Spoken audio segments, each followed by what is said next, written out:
Армысыздар, ас соданың денсаулыққа қандай пайдасы бар?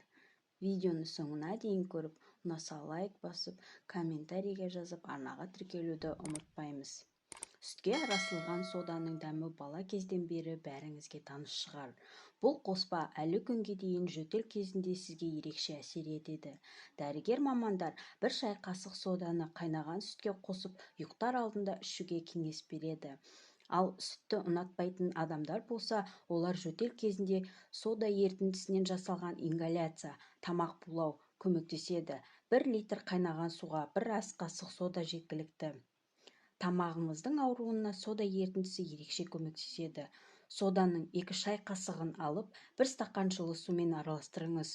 Күніне 5-6 рет шайып тұруыңыз керек. Сода тамағыңыздың шырышты қабығын суландырып, тамақ қышуын тоқтатады. Конъюнктивит кезінде көзіңізді жиі сода ерітіндісімен жуғаныңыз дұрыс. Алайда, бір ескертетін жайт, бір мақтаны тек 1 рет қолданыңыз. Гипертония кезінде де өте пайдалы. Ағзадағы сұйықтық пен тұзды шығарып, артериялық қысымды төмендетеді. Соданы шай қасықтың жартысына салып, дәріңізбен бірге тұтыныңыз. Қышқыл ерітінділерінен күйген жағдайда тез арада сода ерітіндісін жағып, байлап тастау керек. Соданы ауыр жарақат алып, көп қан жоғалтқан немесе бір нәрседен уланғанда алғашқы көмек ретінде қолданады. Ол үшін сода мен тұз ерітіндісін дайындаған дұрыс. 1 шай қасық сода мен 1 шай қасық тұзды алып, 1 литр қайнаған суға жақсылап араластырады. Дайын болған соң әр 5 минут сайын тұтынады. Аузыңызды содамен шаю арқылы тіс ауруларынан аман қаласыз. Ыстық сода ерітіндісін дайындап қойып, күніне 5-6 рет аузыңызды шаюды күнделікті әдетке айналдырыңыз. Сода бет терісіндегі безеулерден құтқарады.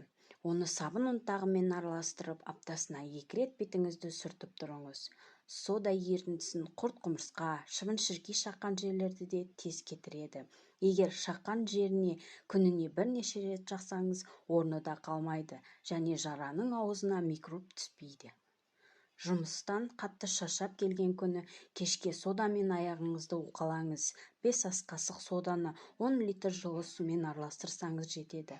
Содан кейін 15 минут аяғыңызды суға салып уқаласаңыз, шаршағаныңыз бірден басылады.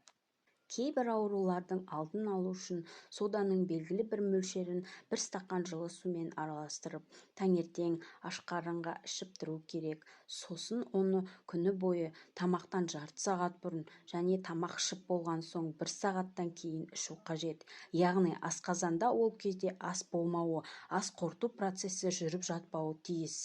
Ал соданы алғашқыда пышақ ұшымен аз ғана алу керек. Қажет болса мөлшерін біртіндеп көбейтеді.